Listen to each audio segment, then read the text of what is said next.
eliminate a rep and give another rep to the ones and the twos. You know, just we're at that point now. What day is this? 9 or 10 or whatever around there. So about the midway point of camp.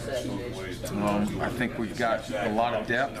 As long as we stay healthy, there'll be a lot of interchangeable parts where there won't be as big a drop-off if we lose some kids throughout the year, which you're going to do. In terms of, I guess, starters playing on special teams, do you guys feel like you don't have to do that as much, offensive, defensive? Well, in order to make sure they understand how we feel about it and the importance, especially if you're a starter in a skilled position on offense or defense, you have to start on one special team, and you will be a backup on another. I saw something about it. Well, that's why I'm asking for a purpose, because you know quite a bit. But this the unlimited deals and the stuff that happened with the hospitality. Does that, or when will that become part of the conversation? Well, as long as it's as long as the playing field's even, I don't see an advantage for anybody, really. The only advantage is what kind of food, you know. If everybody has an open dining hall 24 hours a day, I know that's not the case. Just give me an example. Well, if it's all the same, well then what do you sell? Well, maybe our food's better than your food. What else is there? You know, I don't know the ramifications of what that rule, how it's going to affect recruiting aspect of it, but if it's even, it's even. No way it's going to be even. No way, and that's where, just like facilities, now we're going to get into who's got the best facilities, now who's got the best food, right? And it's going to go to there, and who's got the best ice cream, and who's got the best, you know, they got more cost of attendance than we do, therefore you get a bigger check. Right. It's going to go into those little things that recruiters are now going to say, hey, look, we're going to give you a check for $2,500, they only give you $22. Well, that's $600 more a year. Well, to an 18-year-old kid, that's a lot. You know? So have you had those conversations? No. Or are you still figuring out? Well, yeah, well, it really just happened. Right. You know, so, huh? It's never too soon, I guess. Well, yeah.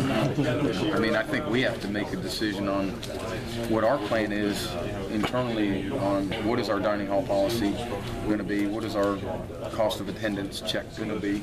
I don't have those answers yet. That's in the words of you guys, a higher pay grade than me. You go to different facilities and you look at weight rooms, practice facilities, stuff like that, right? Well, you also look at training tables, and Oklahoma's got food trucks, and then as a coach, you have to come back and say, listen, we need to do what School A is doing. There's no question. There's no question. If we feel like someone has an advantage because they have a food truck and we don't match it, and we lose a kid because of the food truck, I mean, what are you going to say? I know that's sort of obscure, but I mean, it's the arms race again, right? It's just a different arm. That's all it is. We're talking about food as opposed to talking about buildings. It's crazy. Because, I mean, those are, today it's a weird conversation. It is. In a year and 2 years. It won't be. We'll be talking about something else. We'll be talking about how much clothing apparel they get. You know? They get a $5,000 clothing allowance. Well, they get 6. Now we're talking about clothes. Coach, getting back to the secondary, can you talk a little bit about how you feel about, is the speed improved in the secondary? No question, it's the fastest secondary we've had since I've been here in 3 years. Can we execute? I sure hope so. Third year in the league, going around, understanding the spread offense a little bit better, having K.J. Dillon and Carl Joseph and Worley a year older, Dickie Banks a year older. Those guys were fresh when they came into the league, playing secondary, which wasn't fair on their. It wasn't fair to them. It really wasn't. As well as Carl played, it still wasn't fair to throw him out there to the Wolves that early. With the increase in experience, do you foresee more press coverage for the secondary this year? Well, I think those things are more situational. When you press, when you don't, down and distance, score in the game, field position. So, would we have the ability to do it? I think athletically and skill-wise, yeah, we have the ability to do it. So physical.